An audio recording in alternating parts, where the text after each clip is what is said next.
So when we think of legitimacy, I argue that legitimacy is not just something that an object, a state, a person, an organization has. And it's not just a perception by others. It's embedded in a relationship. I talk about it in dyadic terms. You have to have an audience, you have to have an object, and you have to have some sort of relationship between them. And legitimacy resides in that relationship. From the heart of The Ohio State University on the Oval, this is Voices of Excellence from the College of Arts and Sciences, with your host, David Staley. Voices focuses on the innovative work of arts and sciences faculty and staff, with departments as wide-ranging as art, astronomy, chemistry and biochemistry, physics, emergent materials, and mathematics and languages, among many others. The college always has something exciting happening. Join us to find out what's new now. Joining me today in the ASC Marketing and Communications Studio is Eric Schoon, Associate Professor of Sociology at The Ohio State University College of the Arts and Sciences. He identifies his research fields as sociological theory, cultural sociology, political sociology, comparative historical sociology, organizations, and research methodology. Dr. Schoon, welcome to Voices. Thank you so much for having me. I'm thrilled to be here. Such a broad range of interests, which already draws my interest. But as we were talking before we started recording, you said that you were interested in how social scientists produce knowledge, that maybe that's what describes your entire research agenda. So you have to tell me more about that. What does that mean about how social scientists produce knowledge? Well, it's an interesting question. I have struggled at times to explain how all of the different projects that I'm working on fit together. And I think for me, what ties them together is this interest in how we produce knowledge about the social world. And by we, I mean social scientists. How are social scientists doing what we do? And I'm interested in thinking about how we can expand both what we learn and how we learn it by really digging into methods and the concepts we use in our research and, linking method and theory. If I were to identify a through line through the various projects that I have been working on, that I'm working on now and that I have worked on over the past several years, I think that that's sort of the broad scope. I'm going to put you on the spot. Do you have a definition of knowledge? Or maybe what isn't knowledge? Because this is a question that I've been wrestling with, so I'm hoping to gain some insights from you. I do not. I'm especially trying to figure out what's anti-knowledge. Yeah. And doesn't count as knowledge and maybe doesn't work its way into the university. Yeah, that's interesting. I honestly am not prepared for that question, so...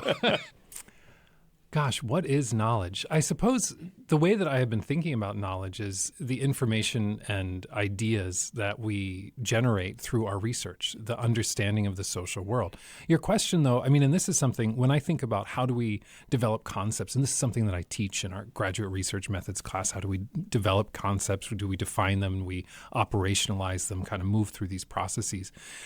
A big question that you have to ask yourself when you're developing a concept is what's the negative pole? What is the opposite? And so your question, what is anti-knowledge, I think is the part that I'm a little less sure of, which makes this a challenging construct for me to define on the fly because you want to have something that you can sort of define the opposite of. And I think I could, if you give me a second, I could postulate about it. Maybe we could call it dark knowledge. Like dark matter or dark energy, but that would be really stretching. It depends on if what you're thinking about is the absence of knowledge, a lack of understanding about something. And there's certainly an element of that in the social sciences. We're developing an understanding of things that we maybe don't understand or we haven't really understood before, how certain things work or social relations or things like that. So that's one option, would be to focus on the absence. But you can also, depending on how you're thinking about it, there could be alternate constructs that are sort of the opposite pole. So you might think about knowledge is contrasted with, again, off the top of my head, something like emotion or feeling. But just by contrasting it with that, you get a really different sense of what knowledge is. It suggests sort of a cognitive framework, a logical sort of structure, as opposed to an emotional structure. And I think a lot of cultural sociologists would contest that there is a lot of knowledge that shapes emotions. Emotions are informed by knowledge structures and cognitive functions. So I don't have an answer for you, but I think that there are, do you have the anti-knowledge be another concept that's an opposite pole, or is it simply the absence of knowledge, the absence of something that we know or understand? Well, that sounded like an answer to me. And again, thank you. Thank you for helping me think that through. Yeah, you bet. Let's talk about some of your more specific projects where you're working through this. I know that one of the projects you're working on, one of the problems you're working on is legitimacy, or the study of legitimacy. Let's start there. Maybe first of all, tell us what you mean by legitimacy. What is it that you're studying? Yeah, so legitimacy is a really widely used concept. One of the things that fascinates me about it, before I tell you what I think it is, I'll tell you why it's complicated to say what it is. It's a concept that social scientists, but also academics, people in the arts, the humanities, my work has been cited in journals, physics journals and biology. On legitimacy, people talk about this in a lot of academic disciplines, but we also use it in our everyday language. It's a part of the vernacular. It's something that we kind of intuitively understand, people talk about, people know about. But in the social sciences in particular, that's the area that I'm focused on, some people, I being one of them, seem to think that it matters. And to get at legitimacy, we have to have a definition that we need to be able to operationalize it. The most common definition in the social sciences, or at least the most widely cited definition, is by Mark Suchman. And Mark Suchman published an article in 1995 called Managing Legitimacy. I don't have notes on this, but you can go back and check the tape and see if I remember it correctly. He says that legitimacy implies that the actions of an entity are desirable, proper, or appropriate within the bounds of some socially constructed system of norms, values, beliefs, and definitions, or something to that effect. And so within that definition, that has been critiqued to some extent for being very broad, desirable, proper, or appropriate within some socially constructed system of norms, values, beliefs, and definitions, something like that. And so that's one very general definition that I think does a good job of capturing the fact that it's a multi-dimensional concept. So legitimacy has been defined by some people as the right to rule, by like other people, legitimacy. like political legitimacy is talked about as the right to rule. Other people talk about legitimacy largely in terms of perceptions and equate it with things like popularity or trust or approval or support. There are other literatures that talk about legitimacy in terms of something that an entity has, legitimacy as a characteristic, and define it in those terms. And inherent, not ascribed. Exactly. It's not just somebody else's perception. It's something that you can possess. And so that is something that I got interested in, partly because I was doing work on trying to understand the role of legitimacy in political conflict, in contentious politics or violent conflict. So I was studying, my background is in political and cultural sociology, and I thought legitimacy was sort of an interesting problem in that context. And there have been a lot of arguments made that legitimacy matters in that context, but the way that we define legitimacy becomes quite challenging because from a lot of early work that cites Weber will talk about legitimacy as something that you have. It's something that can be possessed. But I was reading in this context where you have rebel groups and you've got the state, and the state has legitimacy because it just possesses legitimacy. The state is defined by the legitimate use of force, or this is sort of the Weberian definition, these boundaries of the state. When I was in graduate school, this was around 2008 to 2015, I was reading a lot of literature saying that for rebels or insurgents or revolutionaries to be successful, they needed legitimacy. And that struck me as a little odd. If we think of legitimacy in those terms, then how can an anti-state movement have legitimacy and a state have legitimacy if it's just something that they possess? Because clearly the state doesn't think that the anti-state movement has legitimacy, and clearly the anti-state movement doesn't think that the state has legitimacy. And so thinking in terms of, is it perceptions? Is it something you possess? Is it just sort of out there in the ether? Do you fit in? Are you unquestioned? There are a lot of different ways of thinking about and measuring legitimacy. So that's one of the problems that as I got further into my work trying to understand legitimacy and how it mattered in one particular context, I started to just read a lot more broadly and explore a lot of different areas and think about how do we define and measure legitimacy. And so this is something that I published on, and my argument is that legitimacy has three components. There are three sort of empirical dimensions to legitimacy, and then it requires three things. So when we think of legitimacy, I argue that legitimacy is not just something that an object, a state, a person, an organization has, and it's not just a perception by others. It's embedded in a relationship. I talk about it in dyadic terms. You have to have an audience, you have to have an object, and you have to have some sort of relationship between them. And legitimacy resides in that relationship. But for a relationship to have legitimacy, my argument is that you have to have three conditions. First, you have to have some set of expectations that define the terms of what is legitimate, what we might consider to be the rules of the game, so to speak. So the rules of the game for a state are going to be different than the rules of the game for a corporation. The rules of the game in a marriage are going to be different than the rules of the game in a workplace environment. And so the rules of sort of the relationship, there have to be some sort of expectations, and they define the relationship itself. So you have to have expectations. At the same time, the object of legitimacy has to conform to those expectations. They have to behave according to the rules. And the audience, the other side of the dyad, has to assent to being a part of the relationship within those terms. So it has to be voluntary. We don't think of legitimacy as being present when it's coerced, right? So I might be in a relationship with a state, or you might have a group or a corporate entity in relation with a regulator or something like that.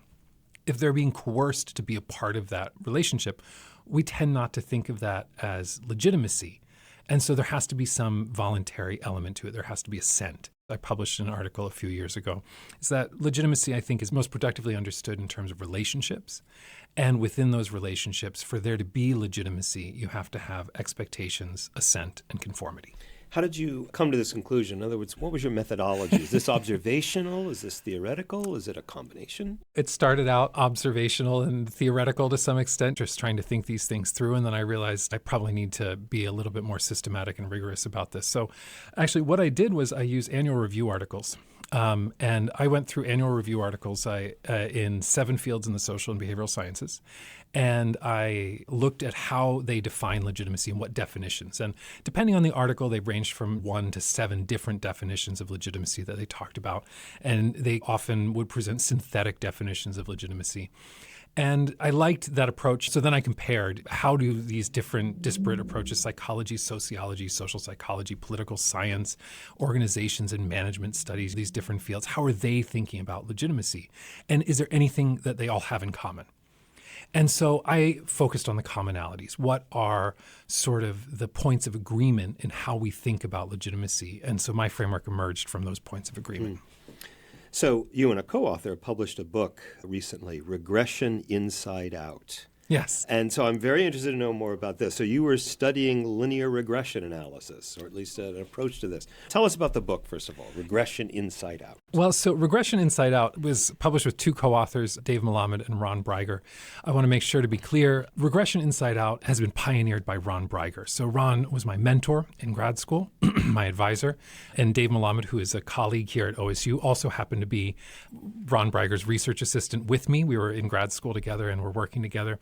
And in 2010, Ron has been working on this project trying to develop this way of thinking about regression, linear regression, which is how linear regression is a statistical tool that's very commonly used in the social sciences and beyond. It's kind of the bread and butter statistical method. We look at the relationships between variables and see how they co-vary with each other. So what's the effect of X on Y? This is an important tool for a lot of fields. And for several years, Ron was working on developing this idea of how do we think about the inner workings of the regression model? How do we understand what a coefficient is really doing? How does it relate to the inner workings of this? And in 2010, he invited Dave and I to work with him as his research assistants.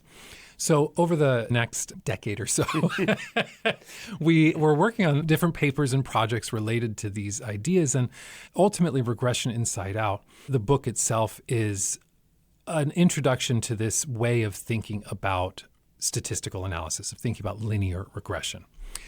And to give sort of the brief overview of the method and the purpose of the book.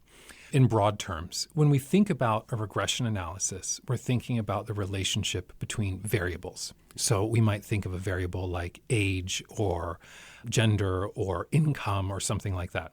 And so if you imagine an Excel spreadsheet, you've got columns, right? Each one of these columns could represent a variable, and that's how we typically structure our data when we're doing a statistical analysis. So regression is intended to tell you about the relationship between the columns of your data, the variables. But what happens is the rows, the observations, the cases wind up being rendered invisible. We can't really see what's happening. We just get the average effect.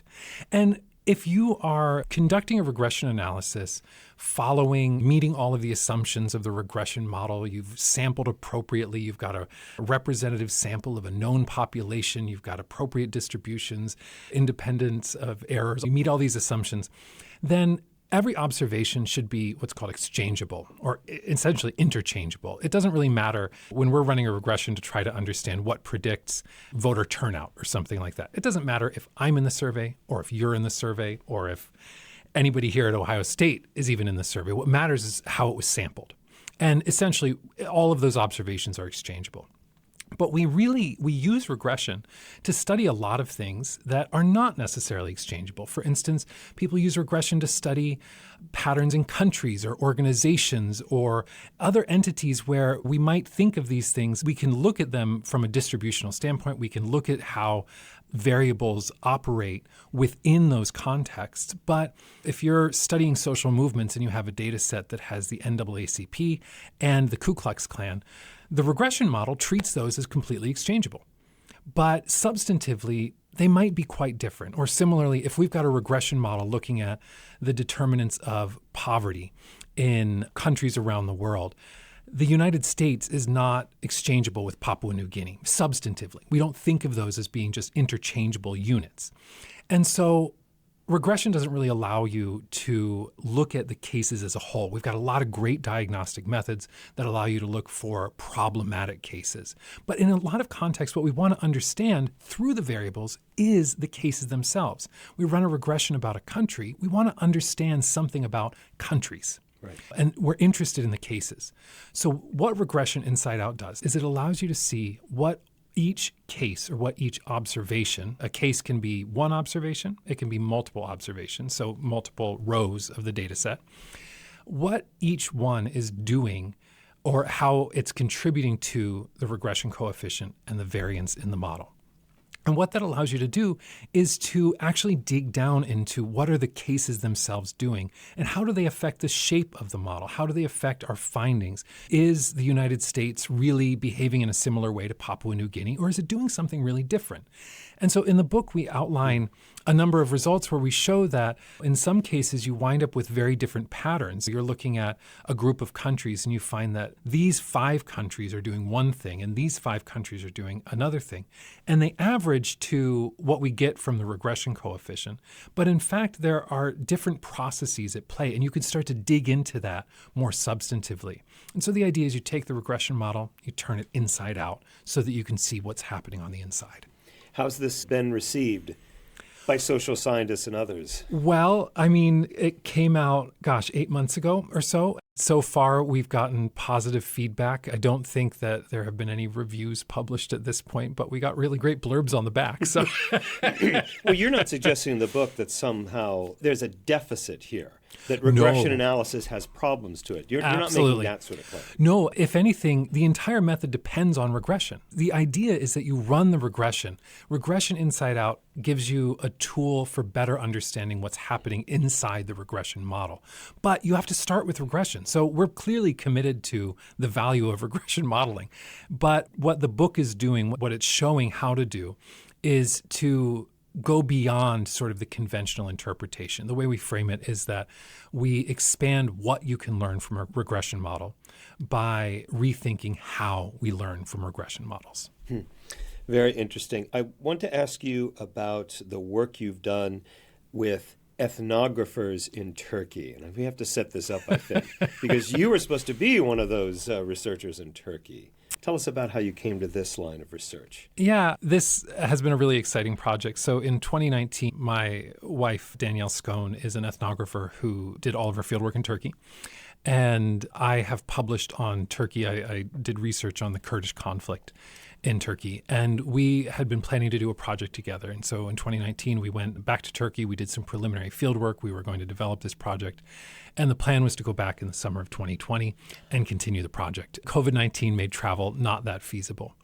the idea was that we were going to work on something together, but we both kind of had our own angles to it. And as she and I were talking, and I was talking to other friends who have done fieldwork in Turkey about the questions that I was interested in, I realized that they actually had a ton of insight into the things that I was fascinated by, the political dynamics and the ethnic politics in Turkey. And I started to think, I can't go to Turkey. I wonder if it would work to interview ethnographers and use them as sources to understand Turkey. When an ethnographer goes into the field, they collect, I'm spreading my arms out real wide here, that much data, a lot of data, and then they publish this very little bit of the data. They wind up using a lot less than what they gather. And I thought, I wonder if that could be a way to get at these questions that I'm interested in about Turkey. So I started interviewing ethnographers who had conducted their fieldwork in Turkey. But unsurprisingly, given sort of my own interests in these big questions that we talked about at the beginning, but also unsurprisingly, because I am interviewing ethnographers about their fieldwork, the project evolved more into a study of ethnographers and their experiences in the field. That wound up being the data that I really got. And as people were sharing their stories, there was a lot that came up that was really fascinating to me. There's an element of cheating to it where, it feels like cheating to me, that I was talking to people about things like the challenges that they had faced in the field and the significant events that had come up. And in a lot of cases, I started to hear similar phrases like, this happened and I just had to improvise, or I just had to make it up, or my training didn't prepare me for this. And when one person tells you that sounds sort of anomalous. But when I wound up interviewing 60 ethnographers, when you've got 20 or 30 or 35 or 40 people telling you that they encountered very similar things and they reacted in very similar ways, but that each one of them improvised and each one of them felt that their training hadn't prepared them for it, they're identifying for me areas that suggest that these are topics that maybe need more elaboration, that we need to study. And by looking at how they responded, how they adapted, the way that they engaged in flexibility, their sort of interactions in the field, and looking for patterns in that, this work has sort of started to look at how ethnographers are engaged in fieldwork. And ultimately, the idea is to understand knowledge production both in and about Turkey. There are elements of this that are very much linked to the political and historical context that all these people were working in. But at the same time, there are these broader methodological insights where the ethnographers I interviewed were in the field over the span of about 50 years, dating back to the 1970s, 1980s. And they were conducting fieldwork in all kinds of contexts. I covered all 7 major regions of Turkey. There were urban ethnographers, people working in rural villages, people doing kind of corporate work like organizational ethnography, people doing neighborhood ethnography. And so there's also a lot of diversity in terms of what's covered in the temporal time frame. And Turkey's an interesting country because you go from periods of military rule to, in the early 2000s, it was being hailed as the model for democracy in the Middle East. And now we've got this autocratic or authoritarian turn in the country. And so being able to look at how that context affected ethnography over time, I think provides some insights into the country, but also it provides a nice variation that suggests that if I'm finding patterns, it's not just about patterns in Turkey. It's depending on the time period and the context that someone was in, their experiences were actually, in many cases, very similar to what other people are experiencing in other nations. You said that in interviewing these ethnographers, you were finding a lot of them were saying that they were improvising in the field, or they had to improvise. Were they improvising in the same way? In other words, did you see patterns in their improvisation? I did, yeah. That was when I started to clue in on the fact that a lot of what they were talking about, there were patterns in the way that they reacted to things, but that each one was kind of forced to reinvent the wheel. So I've published 2 articles on this right now. To date, I'm working on another one. The first article that I published was on losing access to field sites. Mm-hmm. So I had, I forget the exact number, a little over 30 ethnographers report that at some point during the research process, they had lost access to their field site. Either they got kicked out or they were even preempted. Ethnographers go through years of preliminary field work. Often they do initial site visits. And for many of them, they did all of this work. For some people, they're learning a language. They're making connections. It's a lot of work. And then it gets to the time when they're supposed to go and their visa is denied, or the organization where they were supposed to study gets shut down or something like that. And what I found was that depending on when during the fieldwork process it hit, these disruptions hit, the ethnographers responded in pretty consistent ways. So most people, if they were preempted, would turn to a new field site, but one where they had pre-existing relationships, where they didn't have to do all of that sort of background work of learning a new place. So I called it turning home. They went to field sites that were already familiar to them as opposed to places that were a little less familiar.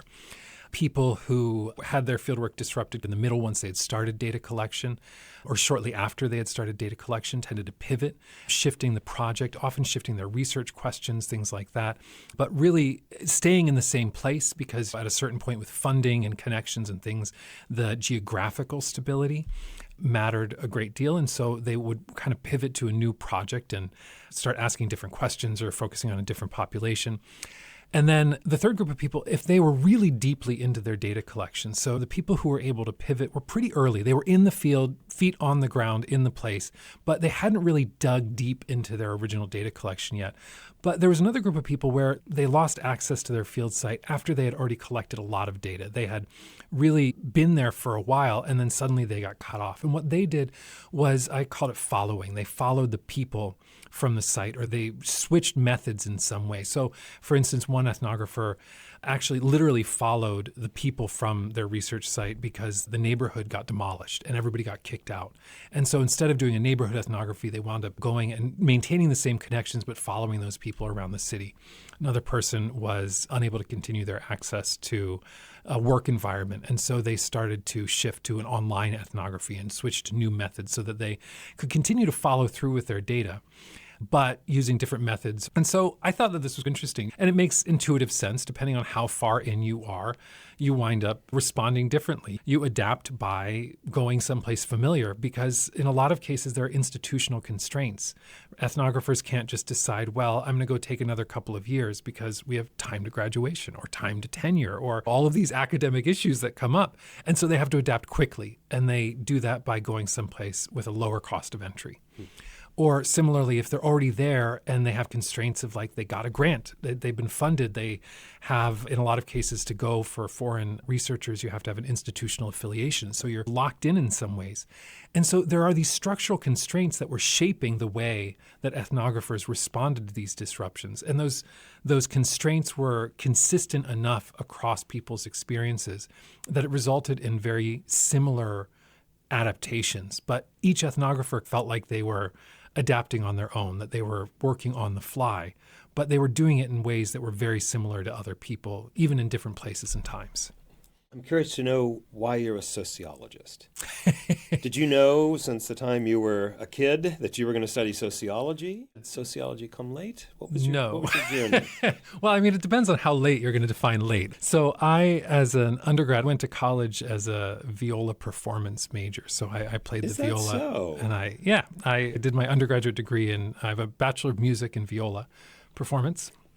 And while I was there, I added a dual degree program with a bachelor's in philosophy. And how I came to sociology, I think that there were a lot of things kind of leading me there. I had my best friend in college kept on saying, you really should take some sociology classes. I think you'd be interested. But I had other things that I was doing and focusing on, and I was doing these 2 degrees, and I was really interested in the philosophy. But what really sparked it was that I was writing a thesis for my philosophy degree. And it was an interdisciplinary thesis, and I kept on reading articles that I just really liked. I realized that there was a pattern in the research that was really drawing me in, and it was that all these papers were written by sociologists. And so that was the summer before my senior year, and it was this like aha moment. And I quickly enrolled in a minor in sociology, took a bunch of classes, applied to grad school, and I graduated in 2008. And so the economy was in the process of collapse. Politics were reshaping, and I got into grad school, and I thought, I'm not 100% sure that this is what I want to do, but let me go. I'll get a master's degree, figure things out. I knew at that point that I wasn't going to pursue music as a career. And so I went to grad school, and it was everything that I hoped it would be. One of the things that I love about sociology, that I still love, is that there's room for people like me. There's space to explore a lot of different topics and a lot of different ideas. And there's space for connecting theory and methods with really interesting substantive insights. And it allowed my eclectic interests to all fit under one umbrella. And so that's how I landed on sociology. Do you still play the viola? I do. I still play the viola, yeah. Eric Schoon, thank you. Thank you. Voices of Excellence is produced and recorded at The Ohio State University College of Arts and Sciences Marketing and Communications Studio. More information about the podcast and our guests can be found at go.osu.edu/voices.